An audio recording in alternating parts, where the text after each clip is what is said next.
رحمه الله تعالى حديث جابر بن عبد الله رضي الله عنهما قال: كان رسول الله صلى الله عليه وسلم إذا خطب احمرت عيناه وعلى صوته واشتد غضبه حتى كأنه منذر جيش يقول: صبحكم ومساكم. ويقول: بعثت أنا والساعة كهاتين، ويقرن بين أصبعي السبابة والوسطى. ويقول: أما بعد، فإن خير الحديث كتاب الله، وخير الهدي هدي محمد صلى الله عليه وسلم، وشر الأمور محدثاتها، وكل بدعة ضلالة. ثم يقول: أنا أولى بكل مؤمن من نفسه، من ترك مالا فلأهله، ومن ترك دينا أو ضياعا فإلي وعلي. رواه مسلم. وعن العرباض بن السارية رضي الله عنه حديثه السابق في باب المحافظة على السنة. هذا الحديث أيها الإخوة المستمعون الكرام، حديث جابر رضي الله عنه، فيه بيان خطورة البدع ووجوب الحذر منها، وأن النبي صلى الله عليه وسلم يحذر منها تحذيرا مستمرا في خطابته العامة. وهذا فيه الدلالة على خطورة البدع ووجوب تحذير الناس منها ونهيهم عنها. يقول جابر رضي الله عنه: كان رسول الله صلى الله عليه وسلم إذا خطب أي الناس احمرت عيناه وعلى صوته واشتد غضبه. وهذا من كمال نصحه وعظيم حرصه عليه الصلاة والسلام، يعلو صوته ويشتد غضبه وتحمر عيناه نصحا وحرصا على الأمة وتحذيرا من الأمور التي فيها هلكة الناس. يقول جابر رضي الله عنه: حتى كأنه منذر جيش يقول: صبحكم ومساكم. منذر الجيش ما هي صفته؟ عندما يخرج رجل خارج بلدته ويرى أن جيشا كبيرا بسلاحه قد أقبل على هذه القرية، فجاء هذا الرجل إلى أهل القرية ينذرهم هذا الجيش ويبين لهم خطورته. كيف تكون صفته وهو يتحدث وهو يخبر الناس؟ جابر رضي الله عنه يقول: كأنه منذر جيش. ومنذر الجيش لا شك أنه يعلو صوته ويشتد الغضب وتحمر العين، كأنه منذر جيش يقول: صبحكم ومساكم، أي جاءكم في الصباح أو جاءكم في المساء، أي الجيش. ويقول: بعثت أنا والساعة كهاتين، أي أن بعثته عليه الصلاة والسلام من علامات قرب الساعة ودنو قيامها، وهو عليه الصلاة والسلام خاتم النبيين. ويقرن بين أصبعيه السبابة والوسطى. ويقول: أما بعد، فإن خير الحديث كتاب الله، وخير الهدى وخير الهدي هدي محمد صلى الله عليه وسلم. خير الحديث كتاب الله أي القرآن الكريم. والله يقول: إن هذا القرآن يهدي التي هي أقوم. ويقول: لا يأتيه الباطل من بين يديه ولا من خلفه. وخير الهدي هدي محمد صلى الله عليه وسلم، فهو لا ينطق عن الهوى إن هو إلا وحي يوحى. وشر الأمور محدثاتها، أي المبتدعات التي لا أصل لها في دين الله، فهي شر وضرر على فاعلها. وكل بدعة ضلالة، وكل من صيغ العموم، فلا يستثنى من البدع شيء. ولو كان يستثنى من البدع شيء لاستثناه النبي عليه الصلاة والسلام، كان يقول: كل بدعة ضلالة إلا ما كان منها كذا وكذا، لكنه أبقى هذا العموم على عمومه، فأفاد أن البدع كلها ضلالة بلا استثناء، وأن الحق إنما هو فيما جاء به الرسول عليه الصلاة والسلام وبلغه لأمته. ثم يقول: أنا أولى بكل مؤمن من نفسه. وهذا أيضا يدل عليه قول الله تعالى في سورة الأحزاب: النبي أولى بالمؤمنين من أنفسهم. وأولى بالمؤمن من نفسه يفيد أنه أحرص على المؤمن من نفسه وأنصح للمؤمن من نفسه، وأحق أيضا بالطاعة، فطاعته مقدمة على طاعة النفس لأنه أولى بكل مؤمن من نفسه. قال: من ترك مالا فلأهله، أي ورثته يرثونه حسب القسمة المبينة في كتاب الله سبحانه وتعالى، قسمة الميراث. ومن ترك دينا أو ضياعا فإلي وعلي. من ترك دينا أي تحمل في ذمته دين للناس، قال: فإلي وعلي. ومن ترك ضياعا أي أولادا صغارا يخشى ضياعهم، فأيضا علي، أي أن النبي عليه الصلاة والسلام يتولى ذلك. وهذا أيضا من كمال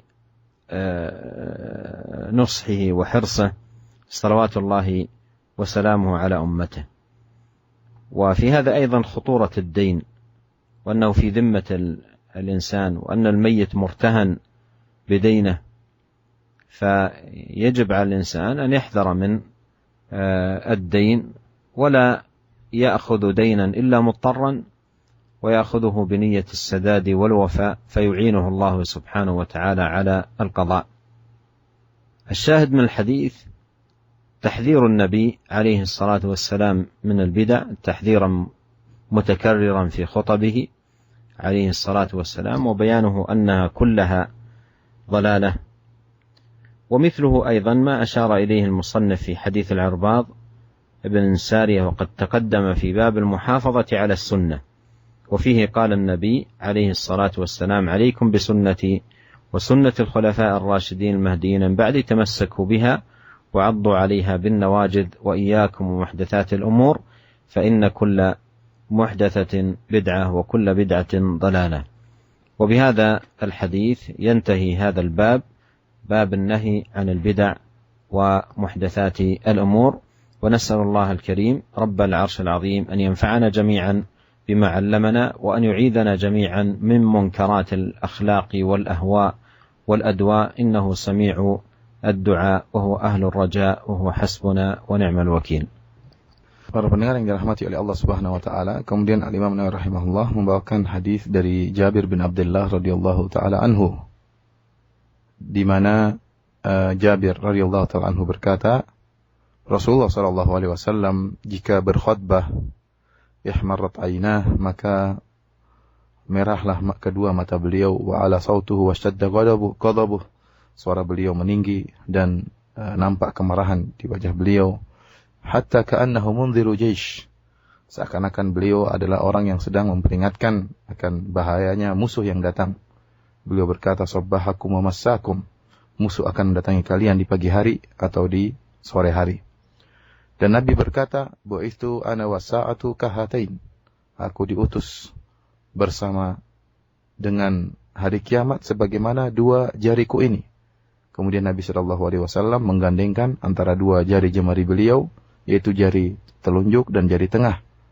Kemudian beliau berkata, amma ba'du, fa inna khairal hadithi kitabullah, wa khairal hadi Muhammadin sallallahu alaihi wasallam. Sungguhnya sebaik-baik perkataan adalah Al-Quran, dan sebaik-baik petunjuk adalah petunjuk Muhammad sallallahu alaihi wasallam. Wa syarrul umuri muhdatsatuha, dan seburuk-buruk perkara adalah perkara-perkara yang baru dalam agama. Wa kullu bid'atin dhalalah, dan setiap bid'ah adalah sesat. Kemudian Nabi berkata, ana aula bi kulli mu'min min nafsih, aku lebih utama bagi setiap mukmin daripada dirinya sendiri. Man taraka malan fali ahlihi, wa man taraka dainan aw dhaya'an fa ilayya wa alayya. Barang siapa yang meninggalkan harta, meninggal dalam keadaan meninggalkan harta, maka harta tersebut untuk keluarganya. Dan barang siapa meninggal dalam keadaan meninggalkan utang atau anak-anak yang dikhawatirkan tidak terpelihara, maka kepadaku dan kewajibanku atasku. Hadis ini hadis yang diriwayatkan oleh Imam Muslim rahimahullah dalam sahihnya. Para pendengar yang dirahmati oleh Allah Subhanahu wa taala, dalam hadis Jabir ini penjelasan tentang bahayanya bid'ah dan kewajiban kita untuk memperingatkan manusia dari bahaya bid'ah. Lihatlah Nabi sallallahu alaihi wasallam memperingatkan manusia, memperingatkan umat beliau tentang bahaya bid'ah dalam khutbah-khutbah beliau yang beliau sampaikan kepada masyarakat umum. Beliau berkhutbah secara berkesinambungan. Dalam setiap khutbah beliau, sering beliau mengingatkan tentang bahaya bid'ah. Jabir radhiyallahu ta'ala anhu mensifati bagaimana khutbah Nabi sallallahu alaihi wasallam. Beliau berkata, jika Nabi berkhutbah, maka merahlah kedua mata Nabi sallallahu alaihi wasallam. Wa ala sautuhu, dan meninggilah, yaitu keraslah suara Nabi sallallahu alaihi wasallam. Washtadda ghadabuh, dan seakan-akan Nabi sallallahu alaihi wasallam sedang dalam keadaan marah. Hatta ka'annahu munziru jaish, seakan-akan beliau sedang memperingatkan manusia dari bahaya, ya, dari bahaya pasukan yang datang. Kita bisa bayangkan yang disebut dengan munziru jaish, yaitu seorang yang dia keluar dari kampungnya, kemudian tiba-tiba dia melihat ada pasukan bersenjata lengkap datang menuju kampung tersebut, ingin menyerang, ingin membasmi penduduk kampung tersebut. Maka orang ini segera kembali ke kampungnya, kembali ke negerinya, mengingat dengan segera dan mengingatkan kaumnya akan bahaya, ya, bahaya musuh yang datang pasukan perang tersebut yang bersenjata lengkap. Tentunya kita bisa mengetahui bagaimana kondisi orang tersebut. Benar-benar dia ingin menyelamatkan umatnya, ya, ingin menyelamatkan kaumnya, dan dia benar-benar menyampaikan dengan serius, ya. Oleh karenanya di sini Jabir bin Abdullah mensifati bagaimana Nabi sallallahu alaihi wasallam tatkala memperingatkan umatnya akan bahaya, ya, akan perkara-perkara yang membahayakan mereka, di antaranya perkara bid'ah, seakan-akan Nabi sallallahu alaihi wasallam sedang memperingatkan umatnya dari bahaya musuh yang akan menyerang. Kata Nabi sallallahu alaihi wasallam, "Sabbahakum wa massakum." Musuh akan mendatangi kalian, menyerangi kalian di pagi hari atau di sore hari.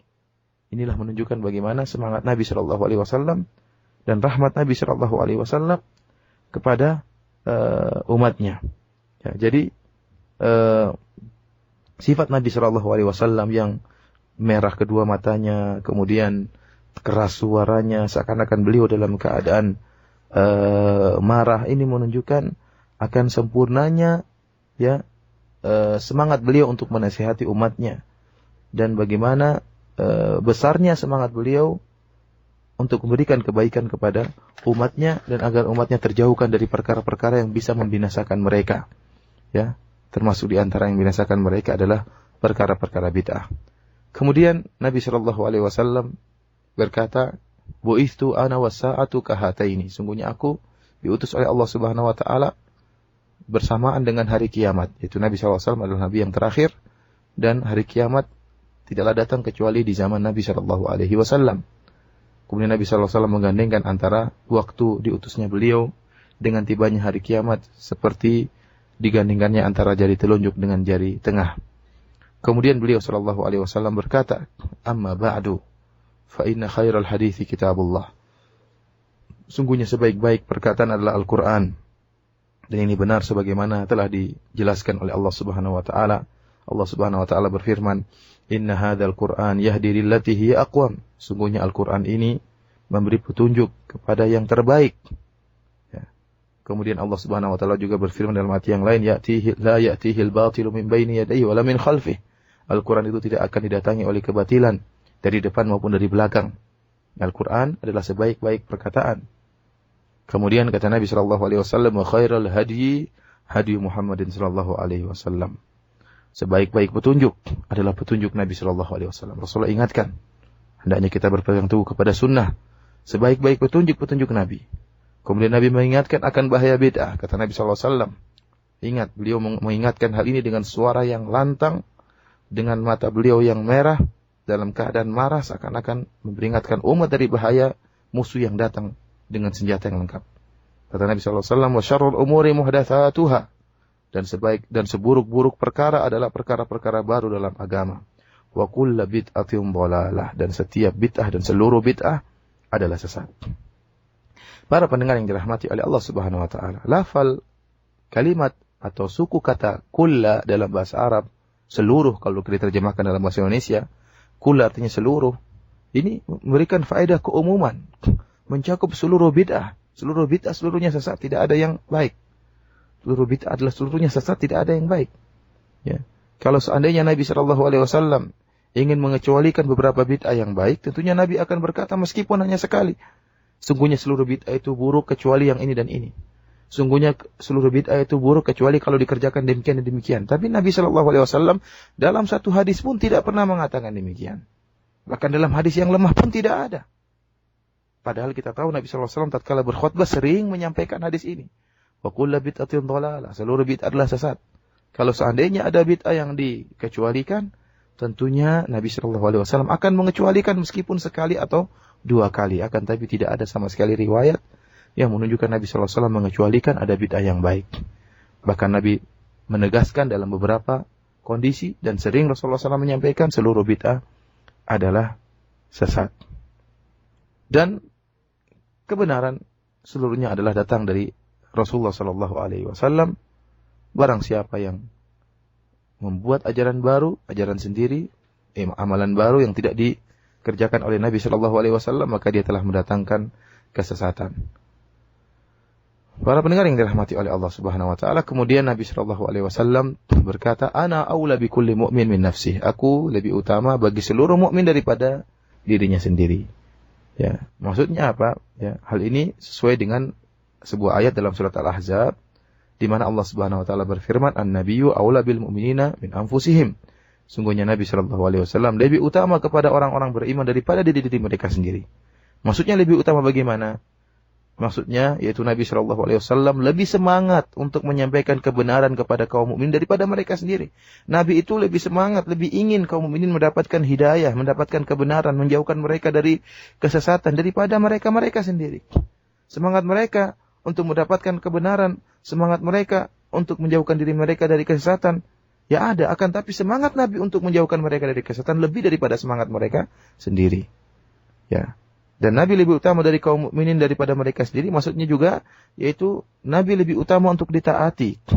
Ketaatan kepada Nabi SAW harus didahulukan daripada mereka mentaati hawa nafsu mereka. Kemudian Nabi SAW berkata, "Man taraka malan fali ahli." Barang siapa yang meninggal dalam keadaan meninggalkan harta, fali ahli, bagi keluarganya, itu bagi ahli warisnya. Dan harta tersebut akan dibagikan kepada ahli warisnya sesuai dengan aturan pembagian warisan sebagaimana telah diterangkan dalam Al-Quran maupun sunnah-sunnah Nabi SAW. Kemudian Nabi SAW mengatakan, "Wa man taraka dainan aw dhaya'an fa ilayya wa alayya." Dan barang siapa yang meninggal dalam keadaan berhutang atau meninggalkan anak-anak yang dikhawatirkan tidak diperhatikan, maka kepadaku dan atasku. Ya, yaitu meninggalkan hutang, ya artinya dia punya tanggungan hutang. Ya. Nabi SAW yang akan mengurus ya utang tersebut. Dan ini menunjukkan akan sempurnanya nasihat Nabi SAW dan bagaimana semangat beliau untuk memberikan kebaikan kepada umatnya dan menjauhkan umatnya dari perkara-perkara yang berbahaya seperti bid'ah dan yang lainnya. Hadis ini juga mengingatkan akan bahayanya utang. Ya, karena al-mayyit murtahanun bidainihi, bahwasanya mayat itu ya tergadaikan dengan hutangnya. Oleh karena seorang tidak boleh mengambil hutang kecuali dalam keadaan terdesak. Ya. Tidaklah dia mengambil hutang kecuali dalam keadaan terdesak. Dan yang kedua, tatkala dia mengambil hutang, hendaknya dengan niat untuk dilunasi. Jika dia mengambil hutang dengan niat untuk dilunasi, maka Allah niscaya akan membantunya melunaskan hutang tersebut. Para pendengar yang dirahmati oleh Allah Subhanahu wa taala, inilah hadis yang cukup panjang yang menjelaskan tentang bagaimana Nabi yang senantiasa mengingatkan umatnya dengan keras akan bahaya bid'ah dan menjelaskan bahwasanya bid'ah seluruhnya sesat. Dan Imam Nawawi rahimahullah juga menyebutkan tentang hadis Irbad bin Sariyah, ya hadis yang lalu telah kita jelaskan dalam bab al-muhafadzah ala sunnah, menjaga sunnah, di mana Nabi SAW bersabda, "Wa alaikum bisunnati wa sunnatil khulafa'ir rasyidin al-mahdiyyin min ba'di, 'addu 'alaiha bin nawajidh. Wa iyyakum wa muhdatsatil umur fa inna kulla bid'atin dhalalah." Nabi SAW dalam hadis Irbad berkata, wajib bagi kalian untuk berpegang teguh dengan sunnahku dan sunnah para sahabatku, ya, para khulafa ar-rasyidin, yaitu Abu Bakar, Umar, Utsman dan Ali. Dan gigitlah sunnah-sunnah tersebut dengan geraham kalian. Dan hati-hatilah kalian terhadap perkara-perkara yang bid'ah, karena seluruh perkara bid'ah adalah sesat. Dengan demikian kita telah sampai di penghujung bab an-nahyu 'anil bid'ah, larangan terhadap bid'ah dan perkara-perkara yang baru dalam agama.